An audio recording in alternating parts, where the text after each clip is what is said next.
नमस्कार मित्रांनो, जय हिंद सर्वांना. आपल्या एक्झाम पॅटर्न या व्हिडिओ सिरीजमध्ये आपलं स्वागत आहे. तर आजच्या आपल्या या व्हिडिओ सिरीजमध्ये आपण जे गेल्या वेळेस या परीक्षेतून बाहेर पडलेले आहेत व या परीक्षेत जे यावेळेस पहिल्यांदाच पात्र आहेत त्यांच्यासाठी हा खास व्हिडिओ असणार आहे. तर मित्रांनो, यावेळेस तुम्हाला कोणत्याही परिस्थितीत पोस्ट काढायची आहे तर या संदर्भात मी तुम्हाला काही गोष्टी सांगणार आहे. तर हा व्हिडिओ तुम्ही नक्की शेवटपर्यंत पहा. मित्रांनो, हे आपलं टेलिग्राम चॅनल आहे भावी अधिकारी नावाचं. या टेलिग्राम चॅनलवर आपण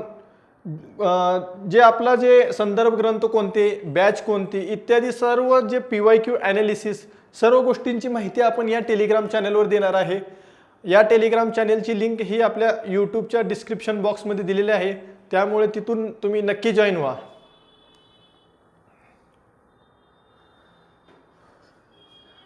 तर जे गेल्या वेळेस मुख्य परीक्षेतून बाहेर पडलेले आहेत त्यांनी यावेळेस आता सर्वप्रथम अभ्यास सुरू करताना पहिला सेल्फ ॲनालिसिस करणं हे खूप गरजेचं आहे. सेल्फ ॲनालिसिस कसं करायचं तर बघा मित्रांनो, गेल्या वेळेस IPC CRPC इव्हिडन्स आपल्याला विषय होते. तर IPC 30 मार्काला होतं. तर याच्यामध्ये आपण काय करायचं, पहिल्यांदा आन्सर की काढा. आन्सर की मधून आपल्याला समजेल की आता IPC 30 प्रश्न होते, मग 30 प्रश्नापैकी असे कॉलम 3 कॉलम तयार करा की न सोडवलेले प्रश्न. न सोडवलेले 30 पैकी आपण किती न सोडवलेले समजा 2 असतील आणि चुकलेले 4. मग एकूण मार्क आपल्याला IPC 60 पैकी मायनस करून किती 46. मग असं CRPCचं Indian evidence act, minor act, forensic, polity असे एकूण 300 मार्काचे इकडे चार्ट बनवा आणि तुम्हाला इथे लक्षात येईल की आपली नेमके मार्क आपले हे गेले कुठे. तर त्या विषयावर आपल्याला फोकस जास्त करता येईल. त्यामुळे सर्वप्रथम अभ्यास सुरू करताना तुम्ही पहिल्यांदा जे आपली आन्सर की मागच्या वेळेसची होती ते आन्सर की काढा, स्वतः सेल्फ ॲनालिसिस करा, असा चार्ट बनवा आणि कोणत्या विषयाला आपले मार्क जास्त गेले त्या विषयावर जास्त फोकस करा. आणि मी तुम्हाला हे 100% सांगतो, यातील आता जे आपले हे प्रश्न जे चुकलेले असतील त्यामध्ये तुमचे 8 ते 10 प्रश्न असे असतात की ते तुमचे म्हणजे सिलेबस कंप्लीट झालेला होता आणि अगदी सोपे प्रश्न होते, तुम्हाला येणे हे अपेक्षित होते. परंतु एक्झाम हॉलमध्ये काहीतरी गडबड झाली किंवा प्रश्न सोडवताना आपण काय केलो, विचार दुसरा केलो किंवा सिली मिस्टेक झाली. अशामुळे आपले जवळजवळ 8 ते 10 प्रश्न हे सहज गेले. मग 8 ते 10 प्रश्न म्हणजेच 20 ते 25 मार्क आपण रिव्हर्स आलो. मग ह्याच्यामुळे आपली पोस्ट गेलेली आहे. मग ते 8 ते 10 प्रश्न न जाण्यासाठी काय करावे लागेल, मग आपले चुकले कसे ह्याच्यावर तुम्ही स्वतः सेल्फ ॲनालिसिस करा, कारण हे खूप महत्त्वाचे आहे.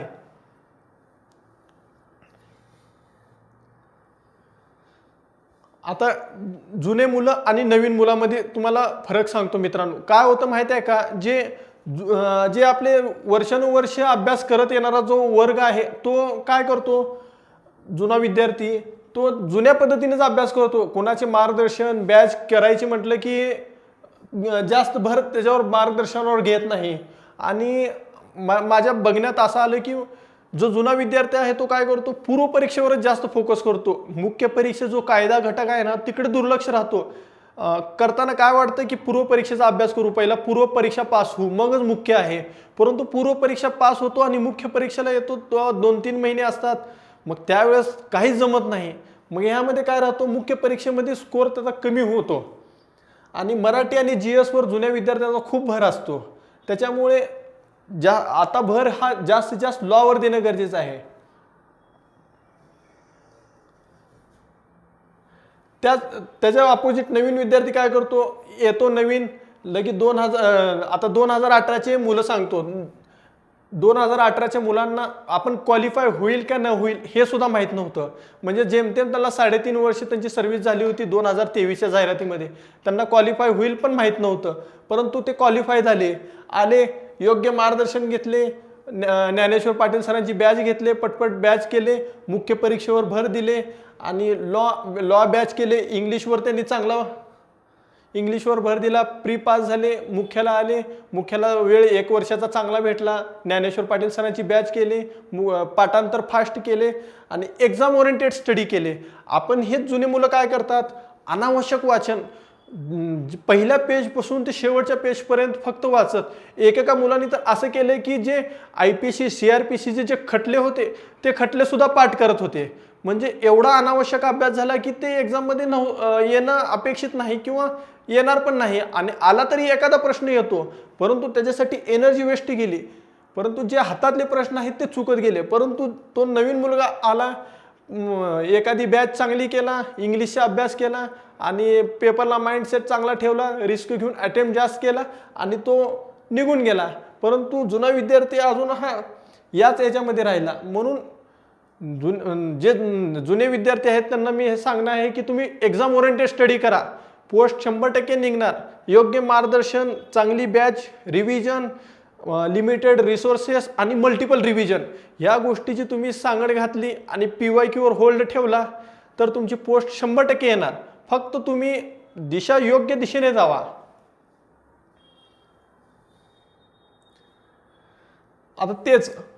आता पहिल्यांदा आपण काय अभ्यास करताना आपण काय केलं पाहिजे? पहिल्यांदा अत्यंत महत्त्वाचं काय आहे त्याला प्रेफरन्स दिला पाहिजे. त्यानंतर काय आवश्यक आहे जे परीक्षेत येऊ शकतं त्याला. परंतु ही जे अतिमहत्वाकांक्षी जी गोष्ट आहे ना, ह्याच्यासाठी आपण एवढा आवाढव्य अभ्यास करतो की ते परीक्षेला येईल की नाही माहिती नसतं. या गोष्टीच्या नादी लागून आपण काय करतो, या दोन गोष्टीकडे दुर्लक्ष करतो आणि ह्याच्यावर जास्त भर देतो. त्याच्यामुळे काय होतं, इथं आपल्याला जेवढी पाहिजे तेवढी ताकद लागत नाही. त्यामुळे परीक्षेत आउटपुट निघत नाही. आता अभ्यास करताना आपण कधीही विचार करायचं, आज 5 तारीख आहे समजा किंवा 10 तारीख आहे समजा, तर पुढच्या 10 तारखेला किंवा 5 तारखेला बरोबर 1 महिन्यानंतर आपली परीक्षा आहे. असं कायम परीक्षेचा अभ्यास करताना आहे ना सतत विचार करायचा. त्यामुळे काय होतं माहिती आहे का, जो आपला अनावश्यक अभ्यास आहे तो म्हणजे जो लागणार नाही तो आपण करत नाही. जो आता महत्त्वाचा आहे ना त्याच्यावरच भर देतो. त्याच्यावर आता 1 महिना असेल तर आपण काय करणार, BNS BSS मायनर ॲक्ट ह्याच्यावर काय करणार, ह्याची हेडिंग शिक्षा पाठ करणार किंवा ह्याच्यावरच रिव्हिजन करणार. तुम्ही अनावश्यक गोष्टीकडे लक्ष देणार नाही किंवा त्याच्या खालचे खटले करणार नाही. त्यामुळे डोक्यात आणि अभ्यासाची 1 महिना अभ्यास आहे म्हटल्यावर काय होणार, तुमचा अभ्यासाची गती पण वाढणार. त्यामुळे कायम लक्षात ठेवायचं की परीक्षा आपली बरोबर 1 महिन्याने आहे हे डोक्यात कायम गृहीत धरूनच अभ्यास करायचा. त्याचा फायदा आपल्याला खूप होतो. स्मार्ट स्टडी तेच. आता माझ्या मतानुसार सिलेक्शन होण्याची एक प्रोसेस आहे. म्हणजे पहिला सिलेबस कंप्लीट करणे, त्यानंतर PYQ होल्ड, PYQचं ॲनालिसिस करणे, test series plus MCQ, paper pressure handle आणि मग लॉजिक. एवढी जर तुम्ही व्यवस्थित या गोष्टी पार पाडल्या तर तुमची पोस्ट कोणीच रोखू शकणार नाही. या गोष्टी जर तुम्ही पार पाडल्या ना तुम्ही टॉप 10 मध्ये येणार. मी याची शाश्वती देतो. कारण बरेचसे मुलं काय करतात, सिलेबस कंप्लीट करतात, PYQ फक्त काय करतात, वाचतात PYQ, त्याचं ॲनालिसिस करत नाहीत आणि त्याचा PYQवर होल्ड सुद्धा नसतो. डायरेक्ट टेस्टमध्ये येतात, टेस्टमध्ये 5-10 टेस्ट सोडवले ते पण नाही आणि डायरेक्ट पेपरला बसतात. मग त्यांचा इथं लॉजिकचा संबंध येत नाही, पेपरमध्ये प्रेशर येतो आणि या 2-3 गोष्टी मिस करतात. त्याच्यामुळे काय होतो, जे हे आपले 8 ते 10 प्रश्न आहेत ना ते प्रेशरमुळे, लॉजिक नसल्यामुळे किंवा PYQवर होल्ड नसल्यामुळे काय होतं, चुकतात. अभ्यासक्रम झालेला असतो पूर्ण, परंतु हे 8-10 प्रश्न का चुकतात, तर या गोष्टीमुळे चुकतात. त्याच्यामुळे यावेळेस तुम्ही जेव्हा तयारी करताल ना त्यावेळेस अभ्यासक्रम झाल्या PYQवर भर द्या. एखादा टॉपिक झाला लगेच PYQ करा. PYQ झालं की त्याचं ॲनालिसिस करा. ॲनालिसिस झालं की एकावर एक लगेच टेस्ट सिरीज MCQ हे जास्तीत जास्त सोडवा. परंतु लगेच सुरुवातीला आता MCQ आणि टेस्ट सिरीजच्या नादी लागू नका. आता अभ्यासक्रमावर भर द्या आणि त्यातल्या त्यात जे महत्त्वाचं आहे त्याला प्राधान्य द्या.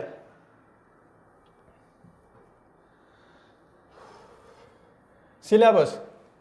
आता सिलेबसचा अभ्यास, आता सिलेक्शन प्रोसेसमधला पहिला पॉईंट सिलेबस. आता आपण सिलेबसबद्दल बोलूया. आता सिलेबस आपण अभ्यासक्रम पूर्ण करताना आपण अभ्यासक्रम कशातून पूर्ण करतो, हा संदर्भ ग्रंथ वापरतो. मग आता संदर्भ ग्रंथ वापरताना कोणता संदर्भ ग्रंथ वापरला पाहिजे हे खूप महत्त्वाचं आहे. संदर्भ ग्रंथानुसारच आपल्याला वेळ आणि त्याची आउटपुट काय आहे ते समजणार आहे. काही जर संदर्भ ग्रंथ एवढे मोठे वापरतात की त्याचं काही आवश्यकच नसतं.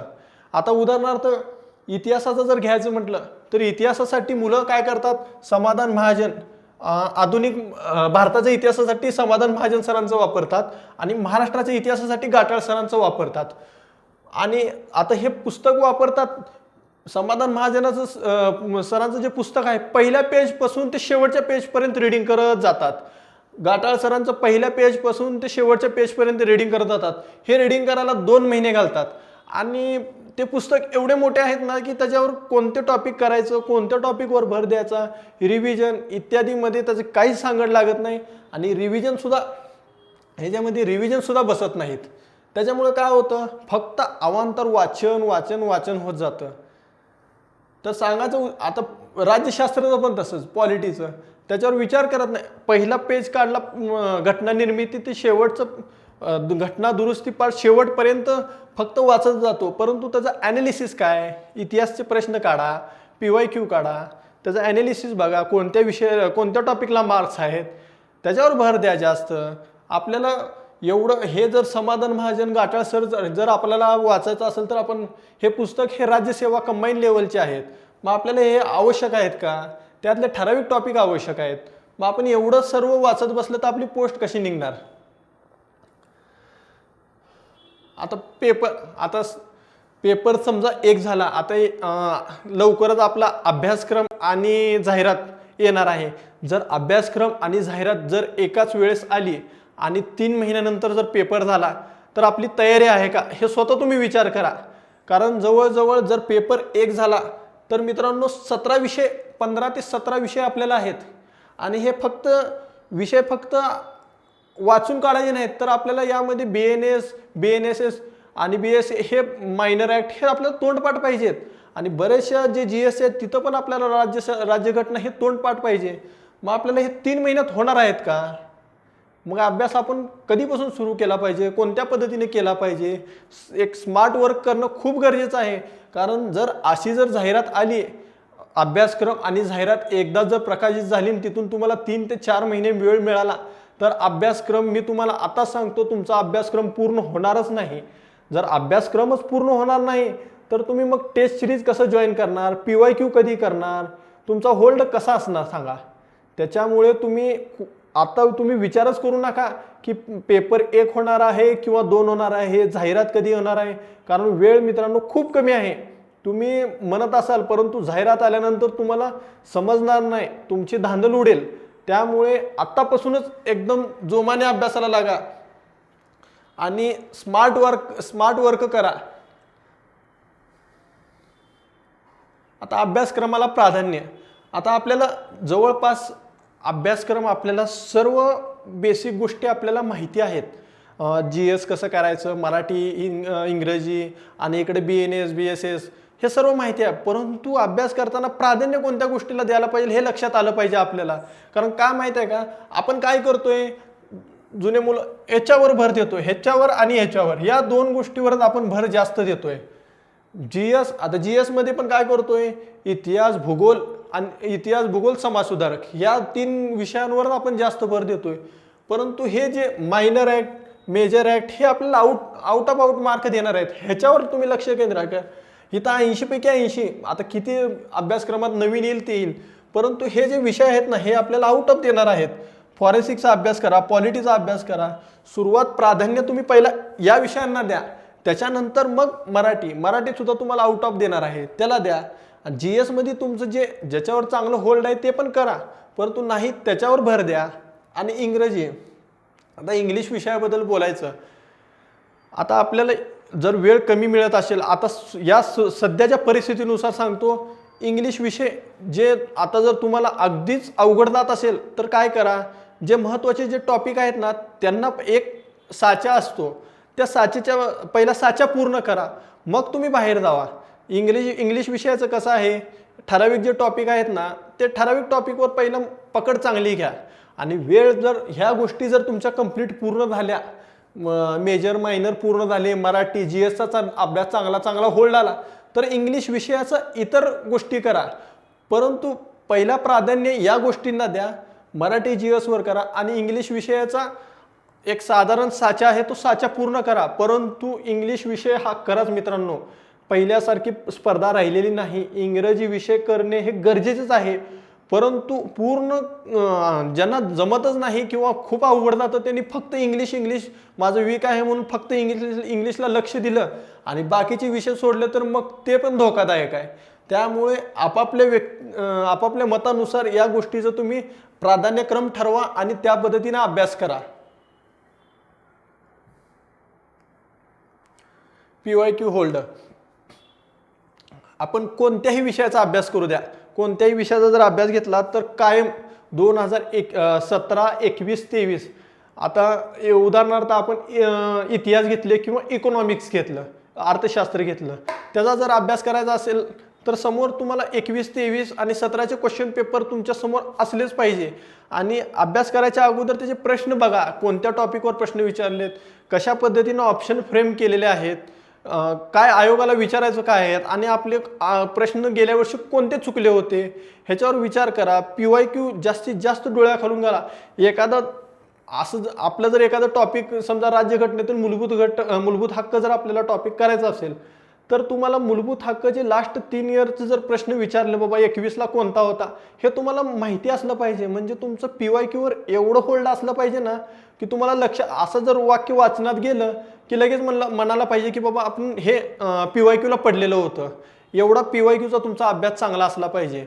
कारण जो आता पेपर सेटर जो आयोगाचा असतो तो काय करतो, त्याचा अप्रोच काय असतो, तो 2च गोष्टी बघत असतो. काय, एक तर आयोगाने प्रकाशित केलेला अभ्यासक्रम आणि जे मागच्या प्रिव्हियस इयरच्या क्वेश्चन पेपर, या 2च गोष्टीवर पेपर सेट करत असतो. मग तो पेपर सेट करत असताना या 2 गोष्टी जर तुम्ही अभ्यासक्रमासाठी असणारे संदर्भ ग्रंथ चांगले वापरले आणि PYQ जर व्यवस्थित केले तर पेपर सेटर कसाही प्रश्न काढला तर त्याबाहेर जाणारच नाही. त्यामुळे PYQ वर तुमचा होल्ड असणं खूप गरजेचं आहे. कारण PYQ वर जर होल्ड असेल तर तुमचे जे आयोगाचे जे ऑप्शन आहेत ते ऑप्शन सुद्धा आयोगाने कसे फसवलेत हे तुम्हाला लक्षात, परीक्षेमध्ये प्रश्न सोडवतानाच लक्षात येतं, नाही हे प्रश्न फसवलेला आहे म्हणून. आता PYQचं ॲनालिसिस कसं करायचं, आता मी आपल्या हे टेलिग्राम चॅनेलवर सुद्धा मी हे टाकलेलं आहे. तुम्ही एकदा हे स्क्रीनशॉट मारून घ्या. आता हे राज्यघटनेचं जे मुख्य परीक्षा राज्यघटनेचं आहेत 2017, 21, 23 या तिन्ही वर्षाचं मी ॲनालिसिस केलेलं आहे, त्याप्रमाणे टाकलेलं आहे. आता 2017चं बघूया. मूलभूत हक्क 7 आणि बाकीचे जे आहेत एक प्रश्न. म्हणजे काय, मूलभूत हक्क, मार्गदर्शक तत्वे आणि खटले, जवळपास 10 प्रश्न हे मूलभूत हक्क, मार्गदर्शक तत्वे, कर्तव्य आणि खटल्यांवर आहेत 2017ला.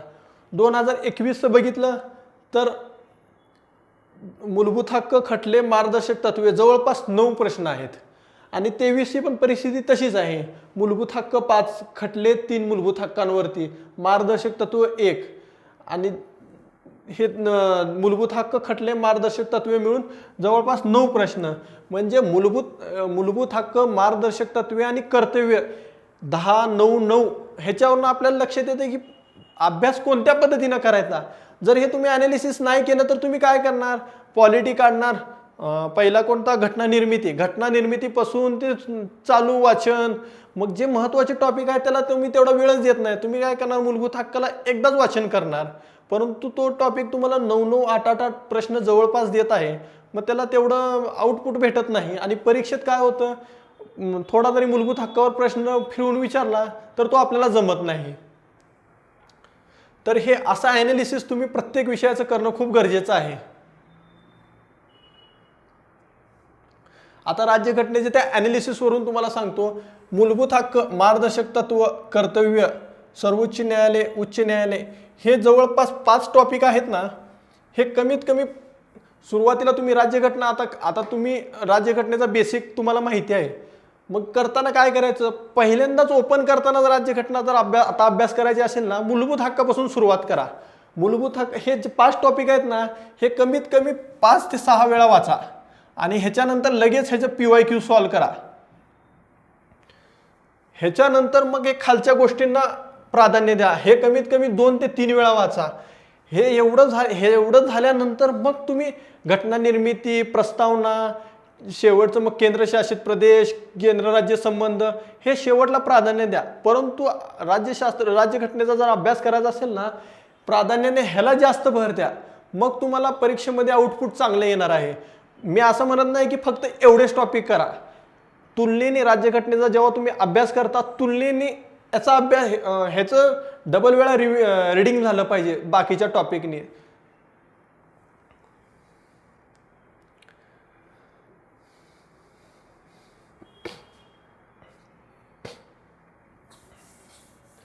आता हा राज्यसेवेचा प्रश्न आहे. आता आपण थोडे प्रश्न घेऊ, म्हणजे इलिमिनेशन टेक्निक कशी वापरायची याच्याबाबत मी थोडं सांगतो. म्हणजे आपल्याला जर अभ्यास नसेल किंवा काही थोडा अभ्यास असतो, पण ते इलिमिनेशनने आपल्याला प्रश्न सुटतात, परंतु आपण त्याच्याकडे दुर्लक्ष करतो. आणि काही प्रश्न, आता पहिला हे प्रश्न बघू, मग नंतर मी सांगतो तुम्हाला. आता हा प्रश्न बघा, राज्यसेवेला प्रश्न पडलेला आहे हा. पंचशील तत्वाचा पुरस्कार प्रथम भारत व चीन या देशांनी केला, तेव्हा भारताचे पंतप्रधान व चीनचे पंतप्रधान कोण होते? म्हणजे काय प्रश्न, पंचशील तत्वांचा पुरस्कार प्रथम भारत व चीन या देशांनी केलेला आहे, मग तेव्हा म्हणते, म्हणजे ज्यावेळेस पंचशील तत्वाचा पुरस्कार झाला त्यावेळेस प्रधानमंत्री कोण होते? मग आता हे ऑप्शन बघा, अ, ब, क, ड हे 4 ऑप्शन आहेत. मग आता हे प्रश्न जरी माहीत नसला, प्रश्नाचं उत्तर जरी माहीत नसलं तरी ऑप्शननुसार याचं उत्तर निघतं. कसं, आता पहिल्या ऑप्शनमध्ये काय म्हणतंय, अ आणि ब. आता अ आणि ब मध्ये काय आहे, पंडित जवाहरलाल नेहरू. परंतु इथं पंतप्रधान किती आहेत? 2 आहेत. मग जेव्हा पंचशील तत्वाचा पुरस्कार होईल त्यावेळेस भारताचा एक पंतप्रधान असणार आहे आणि चीनचा एकच पंतप्रधान असणार आहे. कारण हे एकदाच ज्यावेळेस झाले त्यावेळेस ते विचारले, त्यामुळे दोन्हीचा पंतप्रधान हा एकच असणार आहेत. मग इथे काय होतं, चीनचे इथे एक पंतप्रधान वेगळा आणि इथे एक पंतप्रधान वेगळा, कारण ऑप्शनच अ ब दिले, त्यामुळे हा ऑप्शन इलिमिनेट होतो. दुसरा ऑप्शन काय, क आणि अ, सेम परिस्थिती तसंच, इथं नेहरू, इथं इंदिरा गांधी, आणि हे पण वेगवेगळे, त्यामुळे हा पण ऑप्शन इलिमिनेट होतो. क ड, इथं पण सेम परिस्थिती तशीच, क ड हे वेगवेगळे, पूर्ण इंदिरा गांधी, पंडित जवाहरलाल नेहरू. मग ऑप्शन फक्त अ काय आहे, पंडित जवाहरलाल नेहरू आणि चाऊ एन लाय. म्हणजे मला सांगायचा उद्देश हा आहे की याचं जरी उत्तर जरी माहीत नसलं तरी ऑप्शननुसार आणि तुम्ही लावलेल्या लॉजिकनुसार तुमचं उत्तर निघतं. आता हा प्रश्न परवा झालेल्या कंबाईन मुख्य परीक्षेचा प्रश्न आहे. भारतीय संविधानातील कोणते कलम राष्ट्रीय आणीबाणीच्या काळात मूलभूत हक्क निलंबित करण्याचा अधिकार देते? मग आता यामध्ये काय गडबड होते, आपण परीक्षा हॉल, आता इथे आपण सॉल्व्ह करतो, पण परीक्षा हॉलमध्ये गडबड काय होते, भारतीय संविधानातील कलम राष्ट्रीय आणीबाणी, आपल्याला काय होतं, राष्ट्रीय आणीबाणीचा काळ डायरेक्ट आपल्याला तो कीवर्ड लक्षात येतो. त्याच्यानंतर आपण ऑप्शन बघतो 352, हा 352 लगेच इथे आपण काय करतो, लगेच गोल करतो आणि पुढे जातो, परंतु पुढचं आपण वाचतच नाही. त्यामुळे काय होतं, आपला जो आन्सर आहे तो चुकतो आणि बाहेर आल्यावर लक्षात येतं की असा प्रश्न होता म्हणून. मग याचा आन्सर काय, 359. इथे काय म्हणले, मूलभूत हक्क निलंबित करण्याचा म्हटलेला आहे. राष्ट्रीय आणीबाणीचा विचारला नाही प्रश्न, त्या काळात मूलभूत हक्क निलंबित करण्याचा, त्यामुळे याचं उत्तर 359 आहे. आता हा प्रश्न बघा, हा पण प्रश्न परवा झालेल्या कंबाईनच्या मुख्य परीक्षेमधला आहे. आता यामध्ये काय, अनुच्छेद 20 अपराधाबद्दलच्या दोष सिद्धीबाबत संरक्षणाबद्दल योग्य विधाने ओळखा. म्हणजे कलम 20 बद्दल हा प्रश्न विचारलेला आहे. ए मध्ये काय म्हणते, एकाच अपराधाबाबत एकापेक्षा अधिक वेळा कोणत्याही व्यक्तीवर खटला चालवला जाणार नाही आणि तिला शिक्षा दिली जाणार नाही. हे वाक्य अगदी आपल्या रंजन कोळंबे सरांच्या पुस्तकातला ॲज इट इज कॉपी आहे, त्यामुळे हे बरोबर आहे. बी काय म्हणतो, कोणत्याही अपराधाचा आरोप असलेल्या कोणत्याही व्यक्तीवर स्वतःविरुद्ध साक्षीदार होण्याची सक्ती केली जाणार नाही. हे पण ॲज इट इज वाक्य आहे. सी काय म्हणतं, जे कृत्य अपराध असल्याचा दोषारोप करण्यात आला असेल ते कृत्य एखाद्या व्यक्तीने करण्याच्या वेळी अंमलात असलेल्या कायद्याचा त्यामुळे भंग झाल्याखेरीज अशा कोणत्याही अपराधाबद्दल ती व्यक्ती दोषी ठरविली जाणार नाही. आता इथपर्यंत हे वाक्य पूर्ण बरोबर, ॲज इट इज पुस्तकातलं वाक्य तसंच आहे. पुढे काय म्हणतो, तसेच तो अपराध करण्याच्या वेळी अंमलात असलेल्या कायद्याखालील जी शिक्षा करता आली असती त्यापेक्षा, आता इथपर्यंत मी बरोबर आहे, फक्त इथे काय केले, कमी शिक्षेस पात्र ठरविली जाणार नाही, इथे गडबड केली. म्हणजे आयोगाने काय केलं, याच्यामध्ये तुम्हाला एवढा मोठा प्रश्न दिला आणि सर्व पुस्तकातला ॲज इट इज कॉपी करून टाकलं. मग तिसऱ्या स्टेटमेंटपर्यंत आपण येईपर्यंत आपल्याला काय वाटतं, हे पण बरोबर आहे म्हणून आपण बरोबर गोल करतो, कारण आपलं तेवढं अटेन्शनच राहत नाही. मग आयोगाने हा टाकलेला ट्रॅप असतो. जेव्हा असे दोन स्टेटमेंट आयोग देतो, जेव्हा आयोग जर 2 स्टेटमेंट दिला एका वाक्यामध्ये, तर दुसरं स्टेटमेंट हे बहुधा चुकीचंच असतं. मग हे तुम्हाला कधी लक्षात येणार आहे, जेव्हा तुम्ही PYQ जास्तीत जास्त सॉल्व कराल. त्यामुळं आता हे वाक्य कमी शिक्षेस पात्र ठरवले जाणार नाही, ह्याच्यामुळे हे चुकलेलं वाक्य आहे. त्यामुळे हे वाक्य चुकतं, म्हणून A आणि B फक्त बरोबर. इसवी सन 1800 हे कालच्या राज्यसेवेला प्रश्न विचारलेला आहे. काल आपली परवा दिवशी राज्यसेवा झालेली आहे, पूर्व परीक्षेचा प्रश्न आहे. इसवी सन 1864 मध्ये या संस्कृत विद्वानाने व कट्टर समाज सुधारकाने समाज सुधारणाच्या कार्यास वाहून गेल्यासाठी सरकारी सेवेचा राजीनामा दिला. मग असा प्रश्न पडल्यानंतर आपण पहिला काय कीवर्ड्स काय यामध्ये, 1864 एक आहे, दुसरं काय संस्कृत विद्वान एक आहे, कट्टर समाज सुधारक, आणि काय सरकारी सेवेचा राजीनामा दिला. मग हे 3-4 गोष्टी आपल्याला लक्षात येतात. मग आता महादेव गोविंद रानडे यांच्याबद्दल काय आहे, ते अर्थतज्ञ होते, न्यायमूर्ती होते. मग ते संस्कृत विज्ञान किंवा सरकारी सेवेचा राजीनामा असं आपल्या वाचनात आलं नाही, त्यामुळे हा ऑप्शन एलिमिनेट होतो.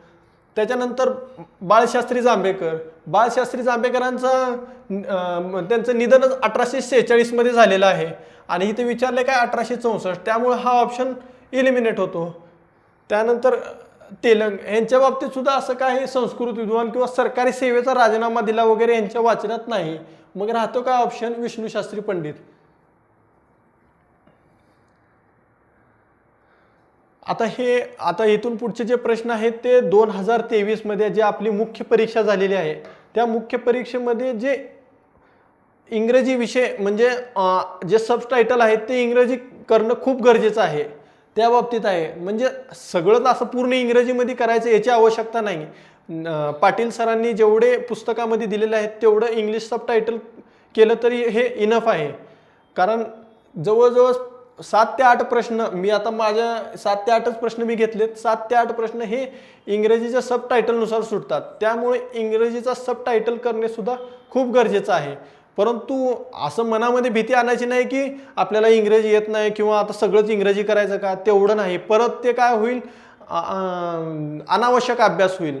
तेवढं नाही, जेवढं महत्त्वाचं आहे तेवढीच महत्त्वाची हेडिंग पाटील सरांच्या जे पुस्तकात आहे किंवा त्यांच्या जे बॅचमध्ये आहे तेवढं जरी केलं तरी खूप आहे. आता बघू, भारतीय दंड संहिता 1860 फौजदारी षडयंत्र. आयोगाने इथं काय शब्द टाकला, फौजदारी षडयंत्र. त्यामुळे बऱ्याच जणांना हा प्रश्न समजलाच नाही आणि परीक्षेत काय झालं, ह्याचं उत्तर काय द्यावं, बऱ्याच मुलांनी हा प्रश्न स्किप केला आणि पुढे गेले आणि नंतर इथपर्यंत यायला त्यांना वेळ मिळाला न मिळाला किंवा बऱ्याच जणांनी हा प्रश्न चुकवला. मग इथे इंग्रजीमध्ये लक्षात ठेवणं गरजेचं होतं की क्रिमिनल कन्स्पिरसी. आता हे बाल अधिनियमचा प्रश्न होता. बाल अधिनियम कलम 43 कशा संदर्भात आहे. मग आता असा जेव्हा प्रश्न आला तेव्हा मुक्त रहिवास, सुरक्षित जागा, फॉस्टर केअर, फिट फॅसिलिटी हे आपलं म्हणजे वाचण्यात आपल्या काय होतं, ओपन शेल्टर हे एकदम सोपं होतं. मग ज्यांनी इंग्रजीचं सबटायटल थोडंफार केलं होतं त्यांना हा प्रश्न सोपा गेला. त्याच्यानंतर हा पोक्सोवरचा प्रश्न आहे. पोक्सोमध्ये 24 कशाबद्दल विचारलं होतं. तर इथं काय झालं माहिती आहे का, आयोगाने काय केलं, हे पूर्ण स्टेटमेंटच मराठीमध्ये पूर्ण त्याचा अर्थच बदलून टाकला. मग इंग्रजीमध्ये काय होतं, recording of statement of a child, आणि त्यामुळे काय झालं, मुलांना हा प्रश्न समजलाच नाही. मुलांनी गृहीतकच वर टिक केले आणि हा प्रश्न सुद्धा बऱ्याच मुलांनी अगदी सोपा प्रश्न चुकलेला आहे. आता हे फॉरेन्सिक मधला प्रश्न आहे, मृत्यूनंतर शरीराचे स्नायू कडक होणे याला काय म्हणतात? आता हे मराठीमध्ये शवकाठिन्य, आपण अभ्यास करताना काय केलं होतं, रिगर मॉर्टिस. मग हे इंग्रजीमध्ये बघणं हे खूप गरजेचं होतं. आता गुन्हास्थळाचे परीक्षणाकरिता कोणत्या पद्धतीचा वापर केला जात नाही? हे सेम पद्धत, झोनल, स्पायरल, अँग्युलर, हे सुद्धा इंग्लिशमध्ये आपल्याला सोपं जातं. आता हा प्रश्न एवढा सोपा होता, परंतु बऱ्याच जणांनी हा प्रश्न काय केला, प्रश्न मोठा आहे आणि थोडं वाचले त्यांना प्रश्न समजला सुद्धा नाही आणि प्रश्न काय केले, स्किप करून टाकले. तर हा प्रश्न होता आपलं लोकार्टचे तत्व, याच्यावर प्रश्न होता. म्हणजे प्रश्न व्यवस्थित वाचून ऑप्शनकडे बघणं खूप गरजेचं होतं. जर प्रश्न वाचून ऑप्शनकडे बघितलं असेल तर हा प्रश्न त्यांना 100% सुटला असता. एकदम सोपा प्रश्न होता. आता ज्यांचे प्रश्न हे चुकलेले आहेत किंवा स्किप केलेले आहेत त्यांना हे बरोबर लक्षात येत असेल की आपल्याकडून ही चूक झालेली आहे म्हणून. आता हा सुद्धा प्रश्न, गुन्ह्याबाबत संपूर्ण पुरावा म्हणजे काय? आता मी पण जेव्हा हा पेपर सोडवताना प्रश्न वाचला त्यावेळेस मला सुद्धा हा समजलं नाही. त्यावेळेस मी काय केलं, लगेच इंग्रजीमध्ये गेलो होतो. तर इथं काय, कॉर्पस डिलेक्टी. आता आपण काय केलं होतं, मोडस ऑपरेंडी, कॉर्पस डिलेक्टी हे आपल्याला पाठ होतं, परंतु गुन्ह्याबाबत संपूर्ण पुरावा म्हणजे हे समजलंच नाही. मग जेव्हा कॉर्पस डिलेक्टी हे कोणाला पण सांगितलं की लगेच प्रश्न सुटतो हा, परंतु इंग्लिशमध्ये न बघितल्यामुळे काय झालं, हा प्रश्न स्किप केला किंवा काही जणांचे प्रश्न हे चुकले. हे परत तसं स्ट्रिप पद्धतीमध्ये राहून गेलेला कोणती पद्धत वापरला. आता इथं पण इंग्लिशमध्ये सर्व विचारलं, झोन हे ते. आता आता आपण काय म्हणतो, मराठी भाषामध्ये आयोग चुकवतो हे ते. आयोगाने सरळ स्पष्ट केलेलं आहे की आमची भाषा ही इंग्रजी ही प्रमाण भाषा असेल म्हणून. त्यामुळे इंग्रजी भाषेलाच आयोग प्रमाण भाषा म्हणतो. जे महत्त्वाचे जे शब्द आहेत किंवा कलमचे जे असतात ते इंग्रजीमध्ये पाठ करणं हे खूप गरजेचं आहे. कारण तुमचे 4-5 प्रश्न आहेत ना, हे प्रश्न असे चुकतात किंवा तुम्ही स्किप करता. मग त्याच्यामुळे काय होतं, तिकडे तुमच्या फायनल मेरिटला 10 ते 12 मार्काचा डिफरन्स राहतो. तो डिफरन्स टाळण्यासाठी अशा छोट्या छोट्या गोष्टी आहेत ते करणं खूप गरजेचं आहे. आता इथे बघा, किडनॅपिंग. आता किडनॅपिंगला आयोग काय काय शब्द वापरतो, अपहरण, अपहरण, चोरून नेणे, पळवून नेणे, परत अजून 2-3 शब्द वापरतो. आता सिव्हिल राईट्स ॲक्ट, आता ही नागरी हक्क कायदा 1955 आहे. ह्याच्या इतका दिवाणी हक्क कायदा असा सुद्धा शब्द वापरतो. मग अशा वेळेस काय होतं आपलं, की ऐन परीक्षेत आपल्याला समजत नाही काय करावं काय नाही. मग त्यामुळे जे महत्त्वाचं इंग्लिश वर्डिंग आहे ते पाठ करा आणि सर्वात महत्त्वाचं लिमिटेड रिसोर्सेस, संदर्भ हे लिमिटेड वापरा. मल्टिपल त्याला चांगले रिव्हिजन द्या आणि PYQवर होल्ड करा. ह्या तुम्ही आणि टेस्ट सिरीज जास्त, एवढं जर सोडवलं तुम्ही बॉस आहेत. तुम्ही 100% तुमची पोस्ट निघणारच. तुम्ही या गोष्टी 4-5 मी गोष्टी सांगितल्या त्या तुम्ही नक्की फॉलो करा, तुमची पोस्ट 100% येणार. आता हे आपलं टेलिग्राम चॅनल आहे. या टेलिग्राम चॅनल मध्ये तुम्हाला मी संदर्भ ग्रंथ, खटल्या संदर्भात फॉरेन्सिक रिव्हिजन आणि जे पेपरला माइंडसेट हे ते मी त्यावेळेस सांगेन सर्व. त्यामुळे जे पेपर विश्लेषण कसं काय हे पूर्ण मी आपल्या या चॅनलवर टाकत असतो. त्यामुळे प्रत्येकाने हे टेलिग्राम चॅनल नक्की जॉईन करा. याची लिंक मी आपल्या यूट्यूबच्या डिस्क्रिप्शन बॉक्समध्ये दिलेली आहे. त्यामुळे प्रत्येकाने हे आपलं भावी अधिकारी टेलिग्राम चॅनल नक्की जॉईन करा. धन्यवाद.